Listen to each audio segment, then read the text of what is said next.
Welcome दोस्तों, मैं सुमन साकेत आपका तहे दिल से स्वागत करता हूं अपने इस YouTube channel success mantra by Suman Saket mantras of modern education पर। आज मैं फिर से आपके लिए एक दूसरे वीडियो के साथ फिर से उपस्थित हूं।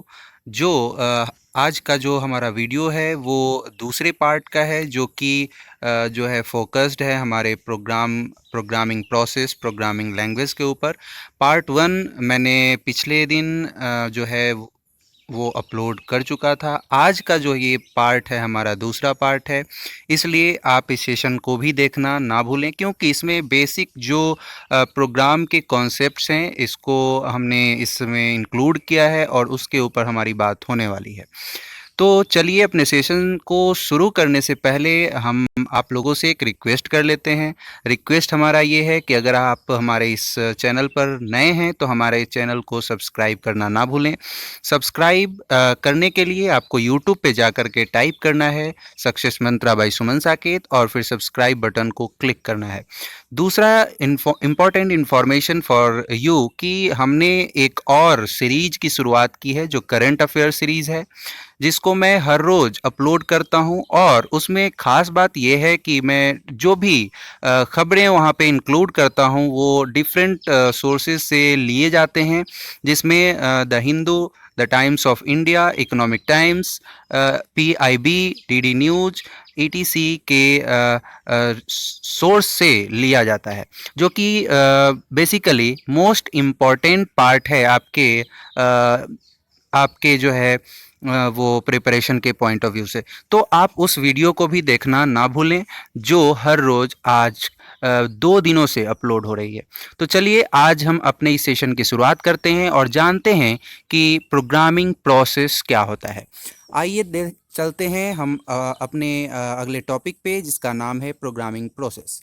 जब मैं प्रोग्रामिंग प्रोसेस की बात करता हूं तो programming process involves the events required for the completion of program. किसी भी प्रोग्राम को कंप्लीट करने के लिए जो हम उसमें स्टेप्स जो फॉलो करते हैं, that steps is called programming process. जब मैं प्रोग्रामिंग प्रोसेस की बात करता हूं तो इसको मैं एक और एग्जाम्पल के थ्रू बताने का प्रयत्न कर रहा हूं कि जब आप किसी भी प्रोग्राम को करते हैं, सपोज आपको कहीं जाना है, तो आप उस जगह पर पहुंचने के लिए आप क्या क्या स्टेप्स को फॉलो करते हैं, जस्ट उसी तरह से जब हम प्रोग्राम करते हैं कंप्यूटर में किसी भी सॉफ्टवेयर डेवलपमेंट के लिए, तो वहाँ पे कौन कौन से स्टेप्स फॉलो किए जाते हैं उनके बारे में यहाँ बात हो रही है, जिसको हम बोलते हैं प्रोग्रामिंग प्रोसेस। आई होप ये पॉइंट जो है आपका क्लियर हो चुका होगा। तो आइए देखते हैं कि जब हम प्रोग्रामिंग प्रोसेस की बात करते हैं तो इसमें कौन कौन से स्टेप्स इन्वॉल्व होते हैं। अगर मैं प्रोग्रामिंग प्रोसेस की बात करूं तो बेसिकली यहाँ पे 6 टाइप्स ऑफ स्टेप्स होते हैं जो कि किसी भी प्रोग्राम को डेवलप करने के लिए ज़रूरी होते हैं। उसमें पहला हमारा प्रॉब्लम स्पेसिफिकेशन, प्रॉब्लम को फाइंड आउट करना कि जो हमारा प्रॉब्लम है वास्तव में वो प्रॉब्लम है क्या। दूसरा डिज़ाइन ऑफ प्रोग्राम मॉडल, उस प्रोग्राम को करने के लिए जो आपने प्रोग्राम लिया है और जिस प्रोग्राम पे आप वर्क करने वाले हैं, उस प्रोग्राम के लिए आप कौन से प्रोग्राम मॉडल को यूज़ कर रहे हैं। तीसरा करेक्टनेस ऑफ प्रोग्राम मॉडल, जो आपने प्रोग्राम मॉडल तैयार किया है वो सही है या नहीं है, तो उसकी जांच भी हम इस स्टेप के दौरान करते हैं। कोडिंग और यूज़ ऑफ लैंग्वेज, जब ये करेक्टनेस हमारी फुलफिल हो जाती है, हमारा प्रोग्राम मॉडल सही होता है, उस कंडीशन में हम उस प्रोग्राम के लिए कोडिंग करते हैं जो डिफरेंट लैंग्वेज में की जाती है। तब उसका टेस्टिंग और डिबगिंग होता है और सबसे लास्ट में जो है उसका डॉक्यूमेंटेशन होता है। तो ये 6 स्टेप्स हैं जो किसी भी प्रोग्रामिंग प्रोसेस के लिए मोस्ट इंपॉर्टेंट पार्ट होता है, और ये मोस्ट इंपॉर्टेंट पार्ट किसी भी प्रोग्राम को करने के लिए ज़रूरी होता है। आगे चलते हैं और आगे देखते हैं कि अगर मैं प्रॉब्लम स्पेसिफिकेशन की बात करूं तो ये कौन कौन से हैं और वास्तव में प्रॉब्लम स्पेसिफिकेशन का मतलब क्या होता है, और इसमें भी कुछ स्टेप्स होते हैं जिनके ऊपर हम बात कर लेते हैं। आगे चलते हैं, देखते हैं कि प्रोग्रामिंग स्पेसिफिकेशन क्या होता है। तो स्टेप्स इन प्रोग्रामिंग स्पेसिफिकेशन का मतलब अभी मैंने आपको बताया कि जो आप प्रोग्राम कर रहे हैं उसका पर्पस क्या है। मतलब आप जो प्रोग्राम कर रहे हैं वो किस लिए कर रहे हैं, दैट इज प्रोग्राम स्पेसिफिकेशन। आपको फाइंड आउट करना है कि आखिर आपका प्रॉब्लम क्या है। तो सबसे पहले वहाँ पे जो आपको स्टेप्स जो है वो फॉलो करनी है वो हमारा है प्रॉब्लम अंडरस्टैंडिंग। आपको पहले प्रॉब्लम को समझना है कि हमारा जो प्रॉब्लम है वो कौन सा है और फिर उसके ऊपर आपको प्रोग्राम करनी है। दूसरा, डिमांड ऑफ प्रॉब्लम। जब आप किसी प्रोग्राम को बना रहे हैं, आपने प्रॉब्लम को अंडरस्टैंड कर लिया, तो उस प्रोग्राम के लिए डिमांड क्या है, मतलब जो हम प्रोग्राम कर रहे हैं उसका आउटपुट क्या आएगा, ये भी आपको प्रोग्रामिंग स्पेसिफिकेशन के अंदर सोच लेनी है। तीसरा जो है अवेलेबल इनपुट। अगर आप प्रोग्राम को कर रहे हैं तो उसके लिए कौन कौन से डेटा की आपको ज़रूरत पड़ेगी, इसको हम लोग बोलते हैं अवेलेबल इनपुट। उसको एज ए इनपुट हम लोग लेते हैं और वहाँ पे हम ये कंसीडर कर लेते हैं पहले ही कि जो हमारा डेटा कलेक्शन है और जो हम प्रोग्राम बना रहे हैं उसके लिए कौन कौन से डेटा को इनपुट करने की ज़रूरत होती है, कौन कौन सा डेटा हमको कलेक्ट करना है, इसका जो स्पेसिफिकेशन है वो भी हम पहले कर लेते हैं। और चौथे में स्ट्रक्चर और फॉर्मुलेशन ऑफ लॉजिक। फिर क्या करते हैं कि उसके स्ट्रक्चर को प्री डिफाइंड लैंग्वेज में, जो हमारा पहले का जिस लैंग्वेज में हमको प्रोग्राम को डेवलप करना है उसमें जा करके उसके स्ट्रक्चर और उस प्रोग्राम से रिलेटेड जो भी हमारे तर्क हैं, जो भी हमारी लॉजिक है, उसको इम्प्लीमेंट करते हैं। तो ये हमारा प्रोग्रामिंग स्पेसिफिकेशन होता है। अब बात करते हैं डिज़ाइन ऑफ प्रोग्राम मॉडल की। आपको पता है कि किसी भी प्रोग्राम को बनाने के लिए मैंने पहला बताया है कि प्रोग्रामिंग स्पेसिफिकेशन होता है और दूसरा करेक्टनेस ऑफ प्रोग्राम। और जब करेक्टनेस ऑफ प्रोग्राम है उसको चेक कहाँ पे किया जाता है, डिज़ाइन ऑफ प्रोग्राम मॉडल पे। वो जो प्रोग्राम मॉडल है वो कौन कौन सा है उसको देख लेते हैं। जब मैं डिज़ाइन ऑफ प्रोग्राम मॉडल की बात करता हूँ तो design of program model refers the representation of logic और एल्गोरिदम। वो जो है लॉजिक का और एल्गोरिदम का एक रिप्रेजेंटेशन होता है। वास्तव में एल्गोरिदम क्या होता है, and set of instruction that is followed to accomplish the particular task. जो हम लॉजिक लगा रहे हैं वो कैसे जो है उस पर्टिकुलर टास्क के लिए और उस पर्टिकुलर प्रोग्राम के लिए वर्क करने वाला है और उसका एक इंडिविजुअल जो आउटपुट आने वाला है उसके लिए हम कौन से लॉजिक को इम्प्लीमेंट करें, that is also called algorithm. उसी को हम एल्गोरिदम भी बोलते हैं और लॉजिक भी बोलते हैं। और उस लॉजिक एल्गोरिदम को इम्प्लीमेंट करने का जो तरीका है वो दो तरह का होता है। एक हमारा होता है फ्लो चार्ट और दूसरा जो होता है वो हमारा होता है स्यूडो कोड। फ्लो चार्ट क्या होता है कि किसी भी प्रोग्राम मॉडल को या किसी भी प्रोग्राम को पहले हम क्या करते हैं कि प्रोग्राम मॉडल के तौर पे उसको राइट करते हैं और वहाँ पे हम लोग करेक्टनेस ऑफ प्रोग्राम को चेक करते हैं। तो वहाँ पे पहला क्या होता है, फ्लो चार्ट। फ्लो चार्ट क्या होता है, किसी भी प्रोग्राम को एक ग्राफिकल रिप्रेजेंटेशन के थ्रू बनाना, किसी भी प्रोग्राम को राइट करना और किसी भी प्रोग्राम के करेक्टनेस को एक ग्राफिकल रिप्रेजेंटेशन के थ्रू क्या करना, चेक करना, जो है हमारा फ्लो चार्ट कहलाता है। और इस फ्लो चार्ट में डिफरेंट टाइप्स के सिंबल यूज होते हैं जो डिफरेंट पर्पसेस के लिए यूज होते हैं। आइए देख लेते हैं कि फ्लो चार्ट वास्तव में होता क्या है। जब मैं फ्लो चार्ट की बात करूं तो flow chart is a graphical method to represent the algorithm where programmer use different symbols. Different symbol को यूज करके प्रोग्रामर जो उस प्रोग्राम को लिख रहा है that person is called programmer. और वो प्रोग्रामर जो है उस फ्लो चार्ट के जरिए क्या करता है, अपने एल्गोरिदम को अप्लाई करता है। अब इसमें सिंबल कौन कौन से यूज होते हैं, तो यहाँ पे कुछ बेसिक सिंबल्स हैं, इसके अलावा भी बहुत सारे सिंबल्स यूज होते हैं, बट यहाँ पे जो सिंबल है वो है हमारा चार। पहला ये आपको दिख रहा होगा, इसको हम बोलते हैं स्टार्ट और इंड बटन। स्टार्ट और इंड सिंबल बोलते हैं जो कि यूज किया जाता है प्रोग्राम को स्टार्ट करने के लिए, प्रोग्राम को इंड करने के लिए। दूसरा जो होता है एरो की होता है, जिसको हम लोग एरो की नहीं, जिसको हम एरो साइन बोलते हैं। एक्चुअली ये जो यूज होता है ये हमारा होता है प्रोग्राम के एक सिंबल को दूसरे सिंबल से कनेक्ट करने के लिए, इसलिए इसको हम लोग कनेक्टर भी बोलते हैं, यूज्ड फॉर कनेक्शन। क्लियर। तीसरा जो है ये पैरेललोग्राम होता है। पैरेललोग्राम का यूज़ होता है इनपुट आउटपुट इंफॉर्मेशन के लिए। जब हम किसी चीज़ को इनपुट करते हैं और किसी चीज़ को एज ए आउटपुट लेते हैं तो वहाँ पे जो फ्लो चार्ट में और प्रोग्राम में यूज़ होता है that is called what, input output. आगे हम चलते हैं, ये हमारा रेक्टेंगल, और रेक्टेंगल का यूज़ प्रोसेस के लिए होता है। जब हम प्रोग्राम करते हैं तो उसमें स्टार्ट प्रोग्राम होता है, उसके बाद हमारा इनपुट आउटपुट होता है, देन आफ्टर प्रोसेस होता है। तो प्रोसेस के लिए जो सिंबल यूज़ किया जाता है that symbol is a rectangle, और इसका यूज जो है हमेशा प्रोसेस के लिए होता है।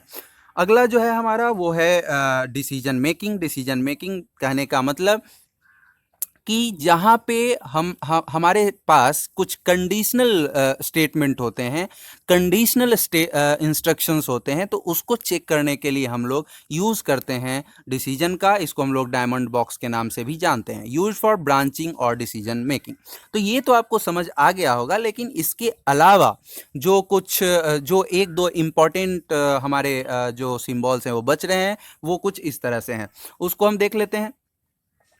जैसे अगर मैं बात कर लूँ इसकी, इसको हम लोग पेज कनेक्टर बोलते हैं, पेज कनेक्टर,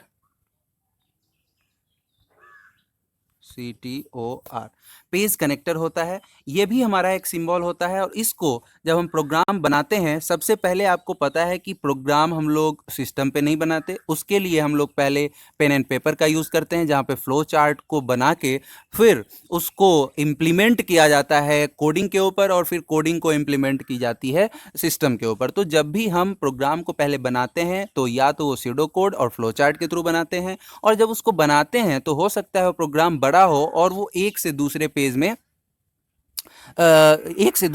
में हम उसको राइट कर रहे हो, तो उस कंडीशन में हम पेज कनेक्टर के तौर पे जो है यूज़ करते हैं किसका, तो इस सिंबल का। तो ये आपको क्लियर हो गया होगा। आगे चलते हैं, अगला जो हमारा पॉइंट है एग्जाम्पल का। एग्जाम्पल में हम देख लेते हैं कि वास्तव में अगर फ्लो चार्ट है तो वो कैसे वर्क करता है। जब मैं बात करता हूँ फ्लो चार्ट की, तो यहाँ पे मैंने दो एग्जाम्पल लिया है, एक तो डिसीजन मेकिंग का और दूसरा सिंपल प्रोग्राम का। पहला जो हमारा एग्जाम्पल है वो 2 नंबर को ऐड करने के लिए है, 2 नंबर को सब्सट्रैक्ट करने के लिए है। ये ऐड नहीं है, ये सब्सट्रैक्ट है। और दूसरा जो हमारा प्रोग्राम है, दूसरा प्रोग्राम हमारा जो है वो है आपका जो है बिगर नंबर को फाइंड आउट करने का। तो जब मैं प्रोग्राम के सब्सट्रैक्शन की बात करता हूं, तो मैंने आपको अभी अभी बताया कि जो भी प्रोग्राम होता है वो पहले क्या होता है, स्टार्ट होता है। स्टार्ट के लिए कौन सा सिंबल, इलिप्स टाइप, तो हमने प्रोग्राम को स्टार्ट कर लिया। देन आफ्टर हमने आपको बताया कि उसमें कौन से चीज़ को देखना मस्ट होता है कि हमारे प्रोग्राम में कौन से इनपुट जो है उसकी ज़रूरत है, कौन सा डेटा हमको चाहिए उस प्रोग्राम को क्या करने के लिए, बनाने के लिए। तो जैसे अगर हम 2 नंबर को सब्सट्रैक्ट कर रहे हैं तो वहाँ पे डेटा हमारे पास कितनी होगी, 3। एक तो होगा पहला नंबर, एक होगा दूसरा नंबर, और तीसरा रिजल्ट भी तो होगा जो आफ्टर सब्सट्रैक्शन हमें मिलने वाली है। तो डेटा कलेक्शन जो है यहाँ 3 होंगे। पहला जो होगा हमारा नंबर 1, दूसरा होगा नंबर 2, और तीसरा जो एक डेटा कलेक्शन होगा वो हमारा आंसर होगा। क्लियर।